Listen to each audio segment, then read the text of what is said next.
wapenzi na wanachama wa Simba kujitokeza kwa wingi siku ya tarehe 9 Jumatano katika uwanja Mkapa, kwa sababu katika miaka hivi karibuni tumeweza kufuzu katika hatua muhimu ambayo naweza nikasema kufuzu kwetu kumesaidiwa sana na mchezaji namba 12 ambaye ni mshabiki.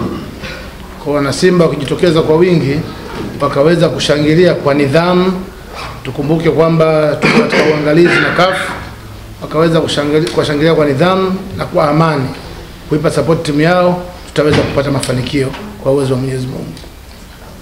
Na historia ya hivi karibuni inatuonyesha mechi nyingi za maamuzi, tukiangalia mechi ya Nkana, mechi ya wale wa Libya wajuzi hapa Ahli, mechi ya Wydad, mechi nyingi zilikuwa ni mechi za kufanya maamuzi na zilifanyikia Mkapa hapa na zote tulifaulu.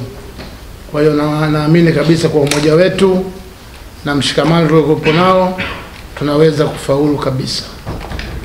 Na mechi iliyopita Misri, mwenyekiti, timu ilidominate mpira kwa asilimia kubwa sana. Changamoto ilikuwa sisi tupata bahati ya kufunga. Wameona makosa yaliyofanyika kule na tunaamini wameyarekebisha na tunaweza kupata ushindi. Kwa kupitia wanahabari tunaomba mtufikishie hizi salamu kwa wana Simba, wajitokeze kwa wingi. Wachezaji wetu na wameahidi kufanya makubwa katika historia yao ya mpira na katika historia ya Simba kama klabu. Mimi niwashukuru sana wanahabari na tunawategemea nyie mwe mabalozi wetu kutufikishia hizi habari kwa wana Simba. Simba oye!